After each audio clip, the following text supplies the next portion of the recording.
né, então do fim do governo Vargas até os dias atuais. Então é o título que fala assim, dos governos democráticos, os governos militares e a nova república, beleza?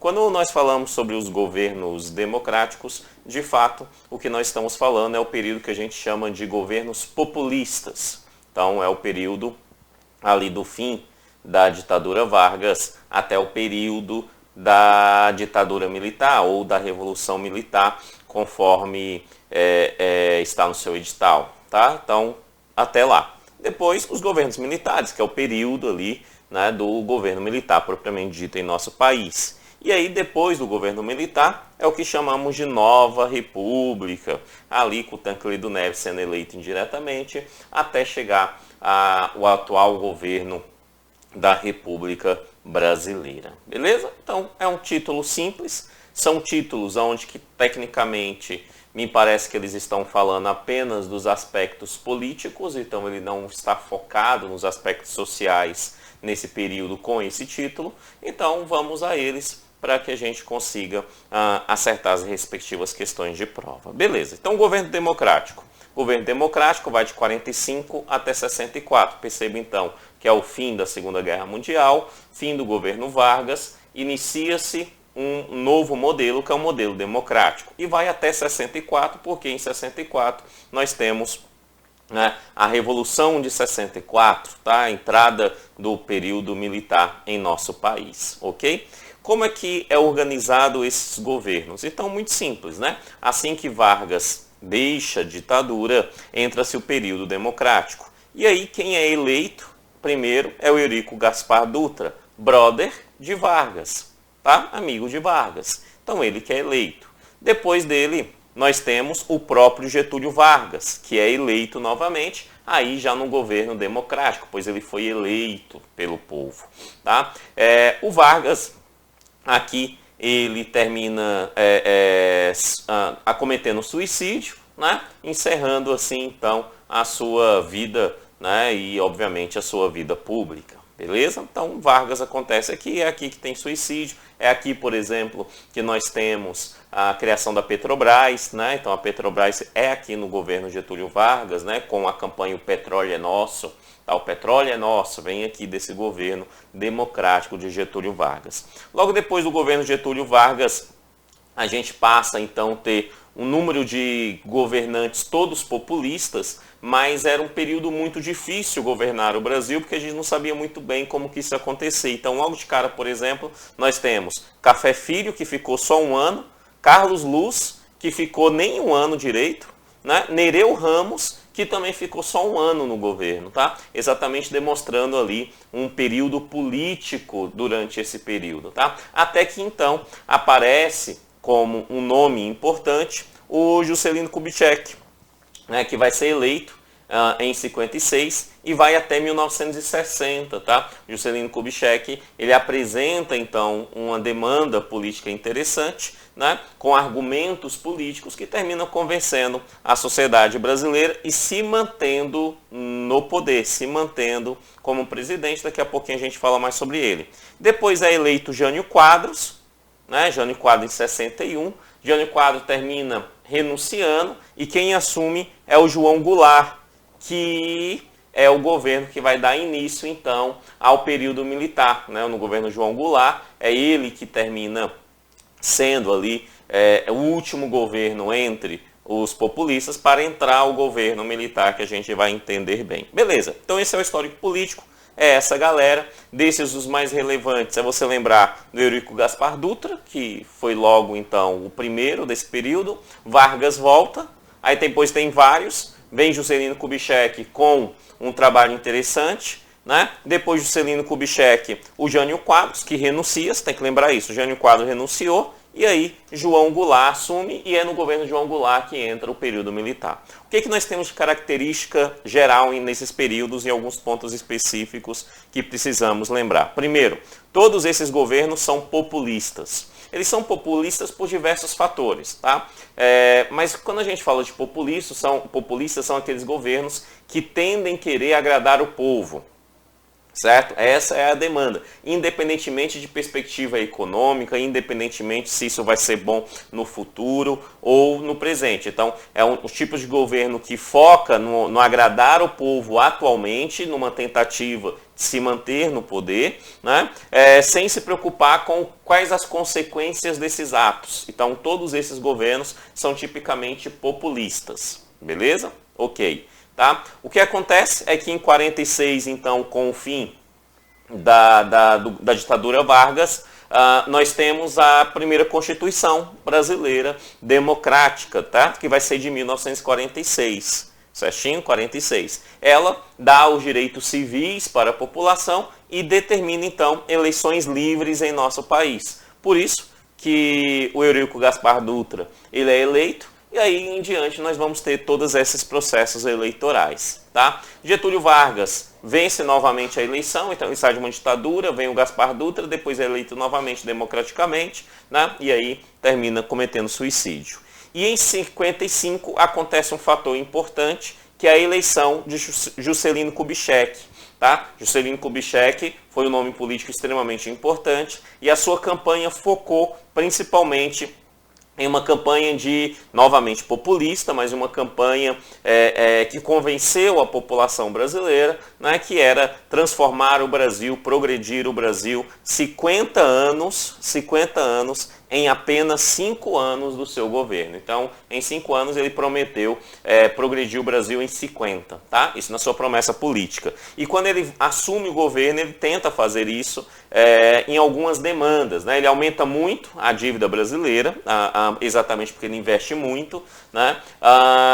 Mas entre essas demandas a gente pode destacar primordialmente a construção de Brasília, né? E o investimento pesado em construção de rodovias, deixando então, por exemplo, o investimento em ferrovias para trás. Então a gente investe em rodovia, não investe mais em ferrovia, porque rodovia é o futuro, segundo o governo Kubitschek, né? Ainda mais porque começa a chegar os primeiros carros no Brasil e tal, né? Então o investimento em rodovia politicamente foi algo interessante para ele. Estruturalmente foi péssimo para o Brasil investir só em rodovia e não investir em ferrovia, tá? As ferrovias são fundamentais em países de grande porte, igual o Brasil. Tá? Então, uma questão sobre o governo Vargas. Beleza.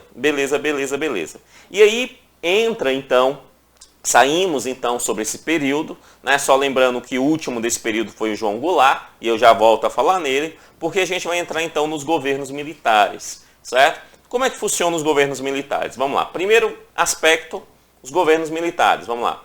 Primeiro aspecto, o contexto internacional. O contexto internacional é pós-Segunda Guerra Mundial, então a gente está no que a gente chama de Guerra Fria, capitalismo versus comunismo, certo? Então, o Brasil ele vai ser um ponto de guerra ideológica muito forte no campo do capitalismo versus comunismo, né? Os Estados Unidos exerce ações de convencimento que o Brasil precisa ser uma nação capitalista, né? Ao mesmo tempo a União Soviética também tem investimentos pesados em ações externas para influenciar o Brasil a ser um país socialista, tá? Ser um país socialista. Então nós temos esse contexto durante o período militar, tá? Obviamente que os militares, então, eles terminam adentrando no processo a favor do capitalismo. Então a perspectiva internacional da ditadura militar foi para manter o capitalismo no país, para evitar os comunistas. Não queremos comunistas. Então, a ditadura militar entra com essa intenção internacionalmente falando, beleza? Ok, certo, tá? Qual é o contexto, então? O João Goulart, ele é eleito presidente, né? Ele é eleito presidente, e aí, quando ele é eleito presidente em 61, termina acontecendo ali algumas ações, né?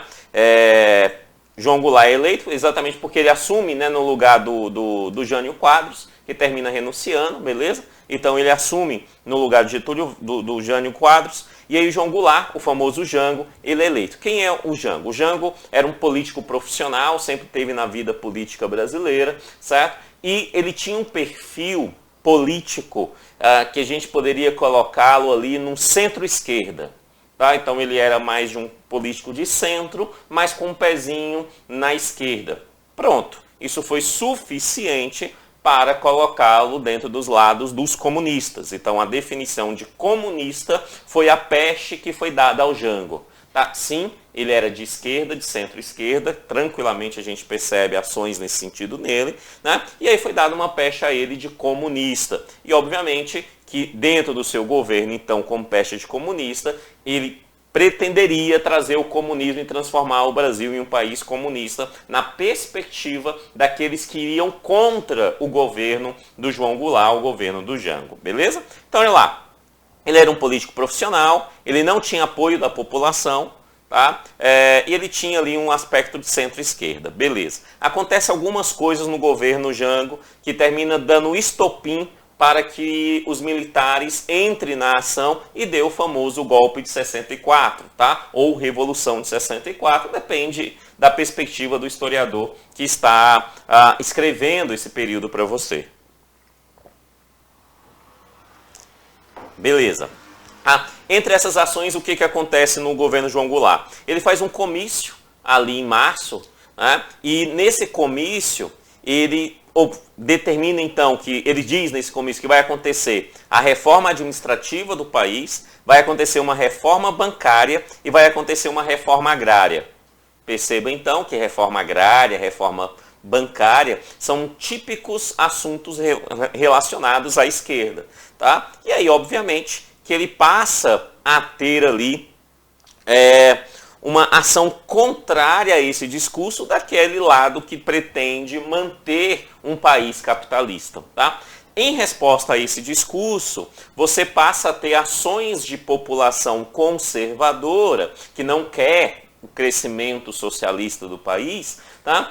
Em resposta a esse discurso. E entre eles tem um evento muito importante que foi a passeata da família com Deus. Tá? Essa passeata envolveu a Igreja Católica, envolveu ainda a classe média e envolveu ainda proprietários de grandes áreas rurais, certo? Essa passeata buscava a manutenção do status, ou seja, a manutenção de uma sociedade sem o crescimento do comunismo. Basicamente não queremos reforma agrária, não queremos reforma bancária, não queremos nenhuma dessas reformas propostas, porque o que nós queremos é sim a construção de um Estado aonde que seja livre no seu desenvolvimento, seja liberal na sua economia, e aí entra todo esse discurso, beleza? Então essa é a demanda vinculada aqui nessa passeata para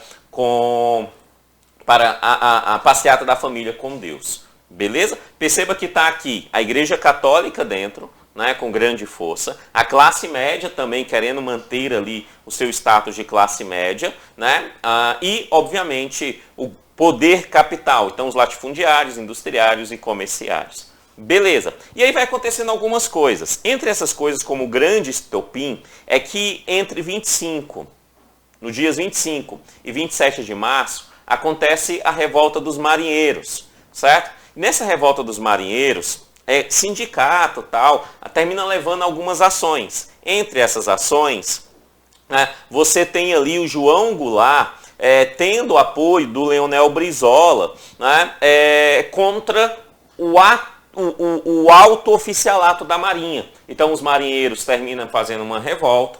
Tá?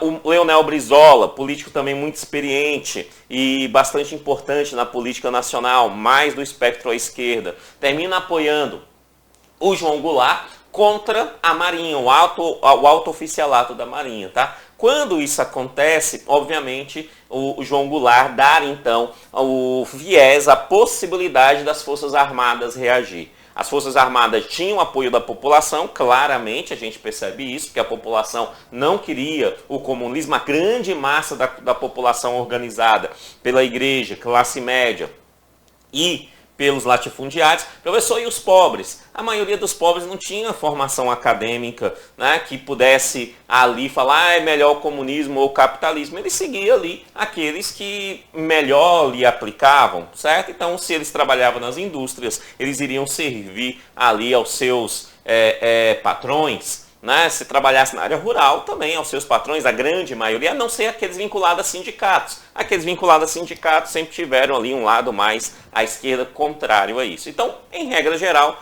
o governo militar, ou melhor, os militares teve apoio da população para que houvesse então ali o golpe que a gente chama de golpe civil-militar. Tá? O golpe civil-militar. Por quê? Porque foram os militares que fizeram, sim, mas com apoio civil. Tá? Com apoio civil, certo? Alguns historiadores chamam de golpe, outros chamam de revolução, e é isso que a gente precisa saber para essa aula. Minha opinião sobre isso não interessa, porque não cai a minha opinião, mas sim aquilo que está na história. Então você tem que saber que alguns chamam de golpe, outros chamam de revolução, e tá tudo certo, tá? Beleza. Dia 23 de março começa esse processo, e aí vai tendo algumas ações. Entre essas ações, acontece uma ação que é muito importante, tá? Muito importante. O João Goulart, com essa questão ali da Marinha ir atrás dele e tal, as Forças Armadas ir atrás dele, o João Goulart termina fugindo para o Rio Grande do Sul e de lá para o Uruguai. Tá? Então, pelo menos, foi o discurso que os militares fizeram. Eles falaram assim, olha, o presidente da República fugiu para o Uruguai. Se ele foge para o Uruguai, não tem presidente. Você está me entendendo? Ele fugiu para o Uruguai, não tem presidente. Se não tem presidente, os militares, juntamente com apoio político, né, declara vago o cargo da presidente da República através do Congresso brasileiro. O Congresso já em Brasília. Lembra que Juscelino Kubitschek já tinha ali hesitação para construir Brasília. Então o Congresso em Brasília vai e decide, olha, está vago o cargo de presidente da República. Por quê? Porque o João Goulart fugiu para o Uruguai, certo? Com apoio de quem? Com apoio de Leonel Brizola. Beleza? Quando ele faz isso, declara vago, óbvio. Os militares, também com apoio do Congresso Nacional, sempre com apoio do Congresso, tá? Ele assume, então, o governo brasileiro em 64, tá? Em 64. Quando ele assume o governo brasileiro em 64, ele assume através de uma eleição dada pelo próprio Congresso, uma eleição indireta dada pelo Congresso, em 15 de abril de 64. Beleza? Tá? Quem chama golpe está vinculado a um processo ali de que essa ação foi uma ação das Forças Armadas retirada na base da força, né, João Goulart, e entender. Quem chama de revolução entende que havia ali um perfil comunista do governo, e aí tinha que fazer uma ação para evitar o crescimento desse comunismo. O fato é que Marechal Castelo Branco é eleito pelo Congresso Nacional, depois do Congresso Nacional ter estabelecido como vago o cargo de presidente da República. Tá? E aí começamos o governo militar. Dentro desse governo militar nós tivemos então o Castelo Branco, o primeiro, depois o Costa e Silva, Castelo Branco, o primeiro, depois Costa e Silva. No governo Costa e Silva, ele estabelece então no Brasil o Ato Institucional número 5, ou simplesmente AI-5, que foi o ato institucional, era um documento, um decreto, que dava ações mais ditatoriais ao Brasil. Foi esse ato que permitiu o período mais ditador do período militar. Se foi golpe ou revolução, os historiadores podem questionar o termo, mas todos têm a certeza que houve uma ditadura no Brasil. Não tão grande quanto em outros países, mas houve sim uma ditadura, e essa ditadura, o principal ponto dela foi depois do Ato Institucional número 5, que é assinado no governo Costa e Silva. Apesar de ter sido assinado no governo Costa e Silva, não foi o que mais usou. Tá? Quem usou fortemente o Ato Institucional número 5 foi o general Médici. O governo Médici foi o governo mais bruto vinculado ali ao período militar, tá? Com ações focadas principalmente ali naqueles que iam contra um governo militar. Todos aqueles que eram declarados contra o governo militar eram tecnicamente declarados como comunistas. Então eram contra o Brasil. Portanto, vamos ter ações contra eles. Beleza? Entra aí vários aspectos aí no governo Médici, tá? Depois entra o Ernesto Geisel, tá? E depois, por fim, o que vai fazer a transição novamente para o governo civil, que foi o general Figueiredo. Tá? Foi o último dos militares que vai fazer a transição para o governo civil. certo? E aí faz essa transição. Como é que ele faz essa transição? Muito simples, ó. Em agosto de 79, ele assina a anistia. Anistia ele dá anistia a todos aqueles que cometeram algum tipo de ato, ou mesmo não cometendo, foram declarados crimes políticos. Né? Então, aqueles que tinham alguma perspectiva política contrária ao governo, receberam anistia e puderam retornar para o Brasil. Aqui você tem muita gente, tá? Muita gente à esquerda, você tinha gente que não necessariamente era à esquerda ou à direita, dentro dessa perspectiva, como o próprio Juscelino Kubitschek, né?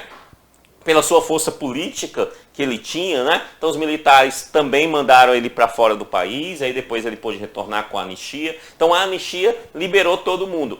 Quando ele libera todo mundo, basicamente está dizendo assim, olha, a partir de agora nós não vamos ter mais ações ditatoriais. É isso. Beleza? Ações ditatoriais nós não vamos ter mais. Certo? Então lei da anistia. Em 82, já sabendo que iria haver a redemocratização, a população brasileira mais à esquerda solicita uma campanha chamada Direta Já, que a população foi para a rua, tal, pedindo ali que a próxima eleição, a primeira eleição depois da ditadura, fosse uma eleição direta, que as pessoas fossem e votassem diretamente na urna. Não conseguiram, tá? Direta Já não conseguiu o seu objetivo. Não foi uma eleição direta, não foi, tá? Tanto que em 15 de janeiro de 85, então, acontece uma eleição indireta em nosso país, ou seja, o Congresso que vota, o Congresso que decide quem será o presidente. Entre essa eleição indireta, quem é eleito foi o melhor presidente que esse país já teve, o senhor Tancredo Neves, né? Presidente do Brasil, Tancredo Neves. Melhor presidente que esse país já teve? Já, melhor presidente. Por quê? Porque ele morre antes de assumir. Tá? Então, como ele não fez nada de bom nem nada de ruim, ele foi o melhor presidente que esse Brasil já teve. Ele morreu antes de assumir. Tá? Quando ele assume, então, quando isso acontece, quem termina assumindo, então, o governo vai ser o seu vice, que é José Sarney. E aí, quando entra, então, tecnicamente, o governo José Sarney, já não estamos mais em ditadura. José Sarney houve uma eleição indireta e não direta, mas já não temos mais ditadura. E aí entra a nova República, tá? A nova República, beleza? Então, nova República tá lá no seu edital, no título, né? E a nova República tá aqui, beleza? Vamos a ele. E a nova República. O que a gente precisa saber sobre a nova República, que começa em 85 com a eleição indireta do Tancredo Neves e vem até os dias atuais, beleza?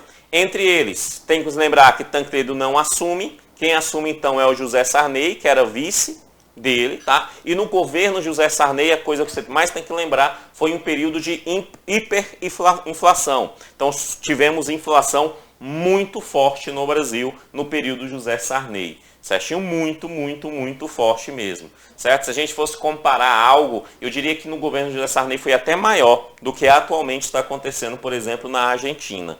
Tá? No governo Sarney a inflação foi maior do que está acontecendo hoje na Argentina, tá? Então, hiperinflação. As pessoas iam no mercado comprar uma coisa hoje, quando ia amanhã já estava muito mais caro. Ia depois de amanhã já estava muito mais caro no governo Sarney. Então, o que a gente tem que lembrar primordialmente que no governo Sarney houve uma hiperinflação, ok? Tá? Ele completa no governo Sarney.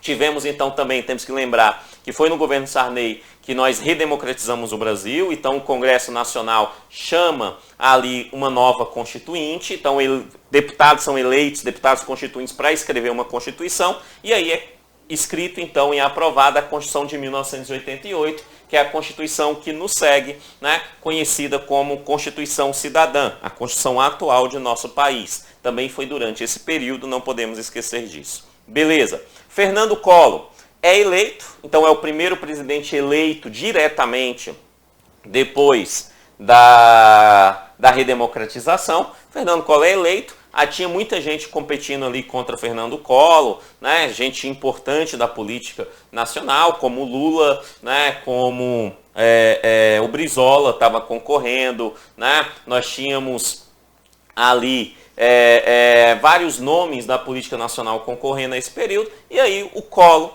vai ali para uma eleição, e aí ele termina vencendo toda a eleição, inclusive o Lula ali em segundo turno, se tornando então ali presidente da República, com um discurso de caçar os marajás, ou seja, caçar aqueles que recebiam muito dinheiro do governo, né? E aí sem trabalhar. Então ele tinha muito esse discurso e outros discursos mais no âmbito liberal. Ele termina abrindo o mercado brasileiro para ações internacionais, para o mercado internacional. É um período que entra, por exemplo, muita tecnologia estrangeira no país, como computadores, videogames, né? Entram fortemente durante esse período do governo Collor, que teve ali um mandato de 2 anos porque ele foi impeachmentado por alguns fatores, entre eles a retenção da poupança, que ele reteve a poupança e gerou problemas econômicos de uma sociedade bastante triste porque perdeu o que estava ali poupado.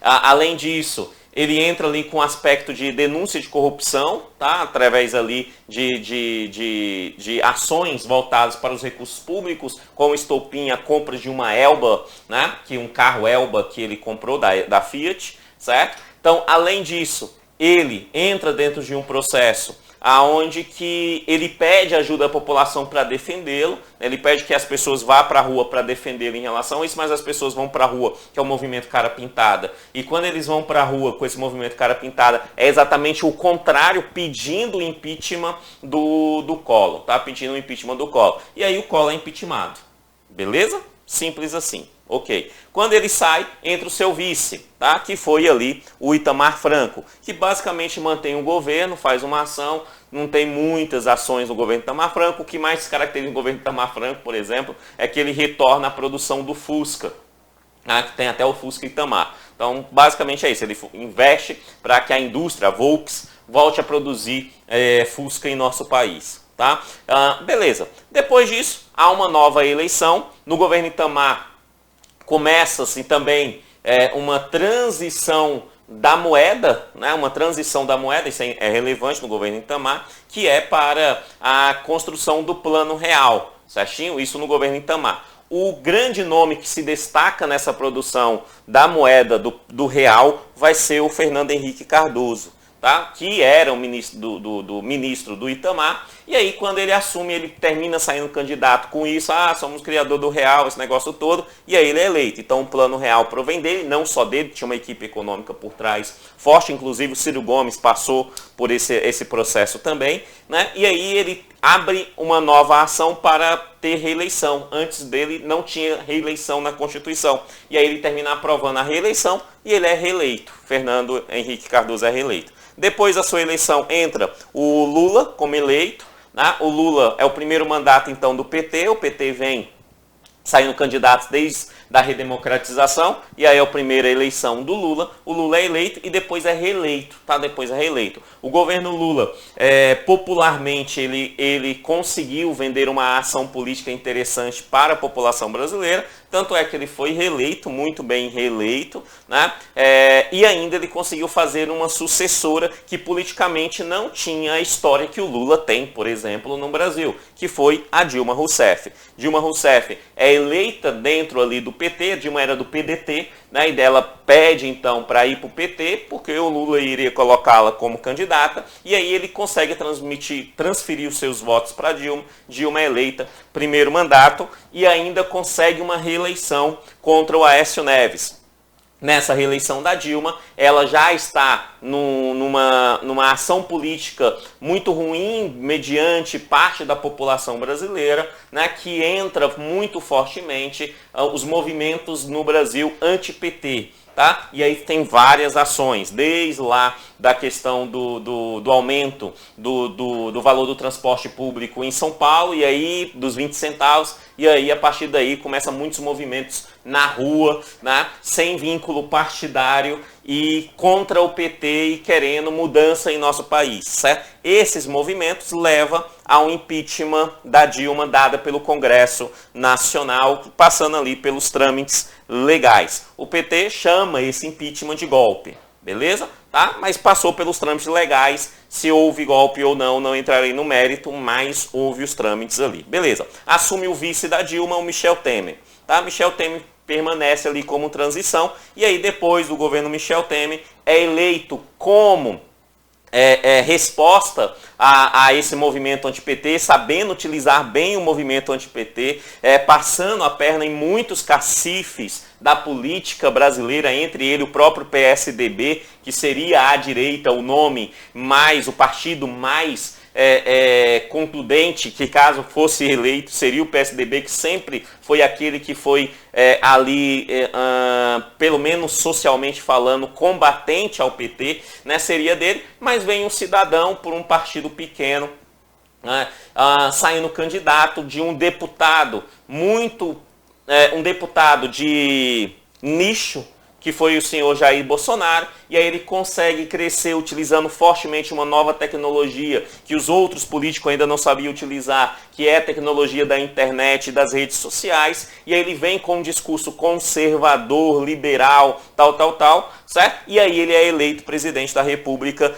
crescendo nesse movimento anti-PT, ultrapassando, atropelando até mesmo o PSDB, que talvez seria aquele que em um movimento anti-PT seria o presidente, e é o atual presidente do Brasil, o senhor Jair Bolsonaro. Lembrando que possivelmente, aí eu vou falar de futuro, na história a gente não fala, mas possivelmente Jair Bolsonaro será candidato novamente à reeleição, possivelmente, né? E possivelmente o seu principal concorrente será ninguém mais do que o Lula, que está retornando aí para a política depois de algum tempo preso e dos seus processos terem sido ali cancelados pelo STF. Beleza? Tranquilo? Essa é a demanda do que a gente chama de nova república, ou seja, no decorrer da história republicana brasileira não mudou nada, é sempre uma confusão política e ela ainda permanece até hoje. Espero que no futuro a gente tenha menos confusão na política. Beleza, amados? É isso sobre esse título. Esses são os principais pontos que a gente tem que lembrar. Eu gosto que você foque principalmente porque o motivo pelo qual o governo militar assume o poder, lembrando dos principais nomes, João Goulart é o último nome ali, certo? E no fim do governo militar, lembrando que passa a ter uma eleição indireta, tem um movimento direta já que quer uma eleição direta, mas não consegue essa eleição direta, e aí entre os demais governos com o Sarney e aí uma linha sucessória e os principais pontos de cada um deles. Muito obrigado, que Deus abençoe e até depois. Tchau, tchau.